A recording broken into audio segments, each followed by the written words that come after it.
ఏలూరు జిల్లా ఆగిరిపల్లి మండలంలోని అమ్మవారిగూడెంలో P4 కార్యక్రమంలో ఎంపిక చేసిన 10 బంగారు కుటుంబాలకు 10 లక్షల విలువైన తోపుడు బండ్లు, పాడి గేదెలు, పుట్టు మిషన్, విద్యార్థినికి సైకిల్ మంత్రి కొలుసు పార్థసారథి తనయుడు నితిన్ కన్స్ట్రక్షన్ అధినేత కొలుసు నితిన్ కృష్ణ అందజేశారు.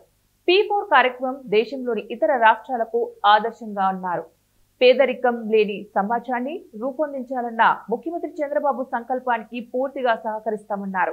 బాబు గారని నేను చెప్పి సరిపెట్టుకుని ఇంటికి వెళ్ళిపోయానండి. మీకు అది ఆయన గారికి మా వందనాలు. కూరగాయలు అమ్ముకుందామని ఎంత క్రితం నేను చాలా వరకు కూరగాయలు అంటే అన్నీ కూడా అమ్మాను. మరి ఇప్పుడు నడవలేని పరిస్థితి వచ్చింది. ఒకసాటే బండి పెట్టుకుని అమ్ముకుందామని అడిగాను. సరేలే అమ్మా అని అన్నారు. ఇక నేను సరేలే బాబు అని చెప్పి వెళ్ళాను.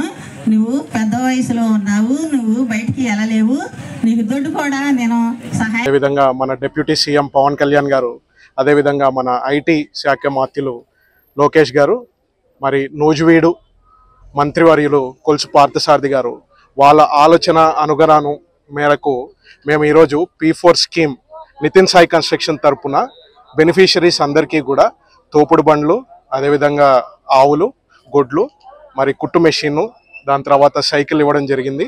దాదాపు 10 లక్షలు ఖర్చు పెట్టేసి వీళ్ళందరికీ కూడా బెనిఫిట్స్ ఇవ్వడం జరిగింది ఈరోజు. మరి మన సీఎం గారు లాస్ట్ టైం చెప్పినందుకు జీరో పావర్టీ అనే విధానాన్ని రాష్ట్రం మొత్తం అమలు చేయాలని మా తరపున మేము సాయం చేయడం జరిగింది. ఇది ఒకటి మరి ఫస్ట్ ఫేజే. దీని తర్వాత సెకండ్ ఫేజ్ కూడా మేము మిగతా ఎవరైతే బెనిఫిషరీస్ ఉన్నారో వాళ్ళందరికీ కూడా వాళ్ళ అవసరాలకు తగ్గట్టుగా ఏమైతే ఇవ్వాలో, వాళ్ళ జీవన శైలి మెరుగుపరచడానికి ఏమేమి చేయాలో మేము అవన్నీ కూడా చేస్తామని ఈరోజు సభాముఖంగా తెలుపుతున్నాం మీ అందరికీ. అదేవిధంగా మేము సొంతంగా నితిన్ సాయి కన్స్ట్రక్షన్స్ నుంచి ఒక